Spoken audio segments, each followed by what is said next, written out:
Assalamualaikum warahmatullahi wabarakatuh. Apa kabar para peternak Indonesia? Salam sehat dan sukses selalu. Anda sekarang mempunyai modal banyak dan ingin beternak kambing karena mendengar bahwa beternak kambing itu sangat menggiurkan, sangat menguntungkan. Sebaiknya ditunda dulu. Jangan ambil keputusan sebelum menonton video ini, karena Abah Sakroni, seorang peternak kambing, akan berbagi pengalaman tentang untung dan ruginya beternak kambing.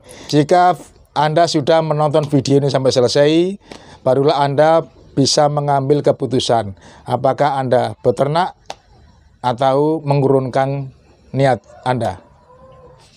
Kita ikuti bincang-bincang kita bersama Abah Sakroni.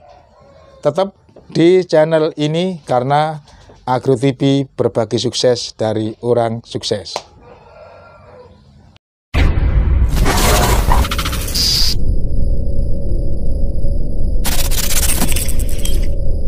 Sudah bersama saya Abah Sakroni, seorang peternak autodidak, tetapi karena dari berbagai pengalaman-pengalamannya patut kita tonton atau kita simak bagaimana arahannya memulai beternak kambing. Bah, kali ini minta dijelaskan untung dan ruginya beternak kambing sebagaimana yang pernah Anda alami.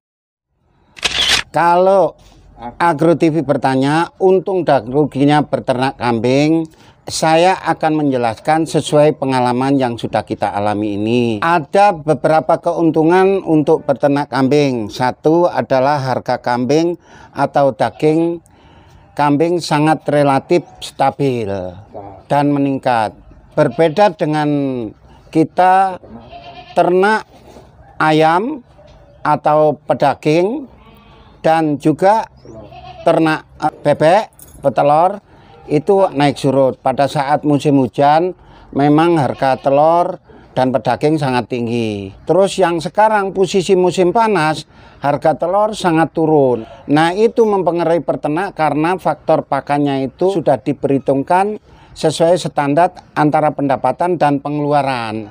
Tentu beliau akan mengalami rugi. Contohnya saya beternak bebek itu sekarang itu per hari kita itu rata-rata 50 tray atau 50 tray itu kalau dikatakan kali 30 berarti jumlahnya 1.500 telur itu paling 1 minggu baru bisa diambil, sehingga kita mengalami kerugian karena pakannya itu sangat tinggi sekali.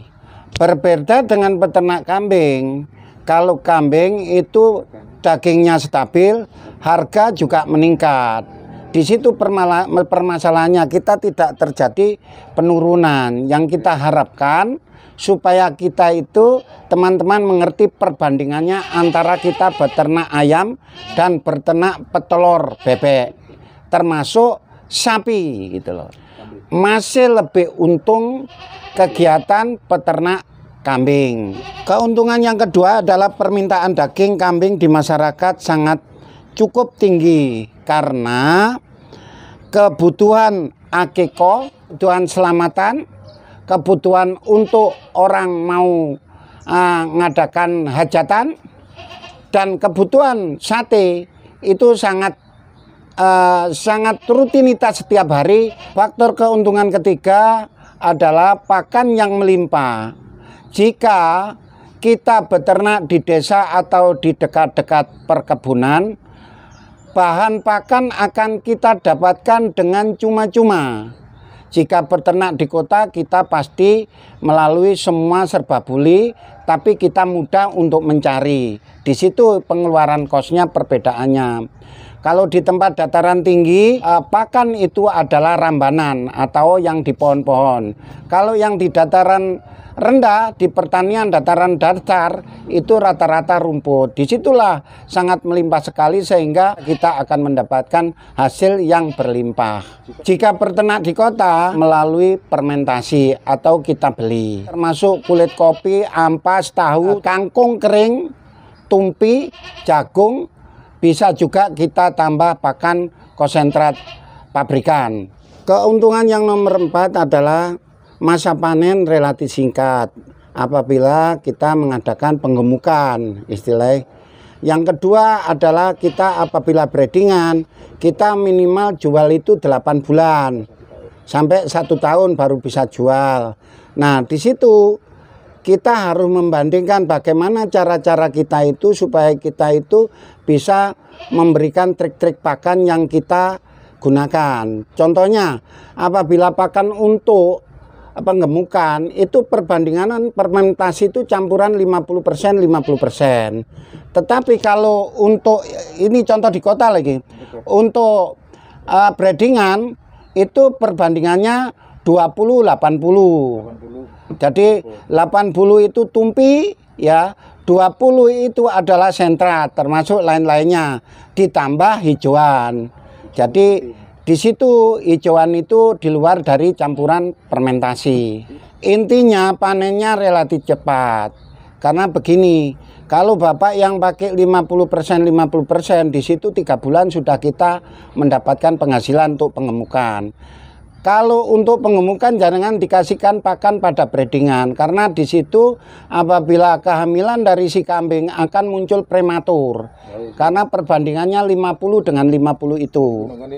Faktor keuntungan yang kelima adalah perawatan kambing itu sangat mudah. Hampir tidak ada penyakit yang berat yang menyebabkan kematian secara umum. Penyakit yang dijumpai adalah kudes, ya, cacingan, dan susah makan. Hal itu bisa dicegah dengan menjaga kesehatan dan kebersihan yang ada di kandang. Ya, di situ permasalahannya kita harus sangat tahu sekali. Gitu. Faktor keenam adalah keuntungannya kandang tidak butuh dana banyak. Ya, lahan untuk 10 ekor kambing itu butuh hanya 3 kali 12 meter. Di lahan itu bisa didirikan kandang ukuran 1 kali 1,2 meter untuk seekor. Jika 10 berarti 1 kali 12 meter saja. Terus kandang harus dibuat panggung dengan kolong setinggi 1,5 meter dari tanah agar mudah membersihkan kotoran. Faktor untuk keuntungan yang ketujuh adalah kemudahan menjual kambing untuk akeko, terus dijual sesama peternak, dijual ke juragan, dijual untuk hari raya kurban, dijual di depot-depot sate, dan yang lain-lainnya apabila membutuhkan. Pokoknya semua itu sangat mudah sekali, tidak akan membuat susah. Contoh dari kita, apa yang kita jual, saya belum sampai besaran sudah habis, kecuali yang besar-besar yang harga di atas 4,5 juta 5 juta untuk besaran. Ya, kalau yang untuk akeko kemampuannya di bawah dari 4 juta atau 5 juta. Setelah kita bicara faktor keuntungan, kita berbicara faktor kerugian. Satu adalah jika menggunakan pakan kering yang semuanya beli, lalu salah perhitungan dalam memberikan pakan akan menimbulkan kerugian. Yang kedua, jika salah perawatan membuat kambing lambat perkembangannya, akan rugi di pakan dan tenaga. 3, jika breeding dan betina kambing bunting lahir keguguran atau lahir prematur. Itu disebabkan apa? Karena disebabkan salah pakan. Seharusnya pakan itu dikasihkan pada kambing pengemukan, dikasihkan pada kambing breedingan, sehingga dia lahir sebelum bulannya, sehingga muncul prematur. Seringkali peristiwa yang seperti yang kami bicarakan tadi, prematur dan lain-lain itu membuat putus asa dan tidak mau meneruskan lagi. Akhirnya kerugian malah 2 kali lipat. Kambing dijual tidak sesuai harganya. Pekerjaan itu, usaha itu ada untung ruginya, sehingga tergantung dari kemauan kita. Kalau seseorang itu menyenangi dan menyayangi, disitulah akan muncul rezeki akan datang sendiri. Dengan syarat kita harus sabar dan ikhlas untuk menjalankan apa yang kita laksanakan. Ternak itu tidak hanya modal uang banyak, karena rata-rata peternak yang uangnya banyak itu dia tidak mau beli 1 atau 2 langsung, minimal 50 atau 30. Ketika ada masalah, ya akhirnya putus asa.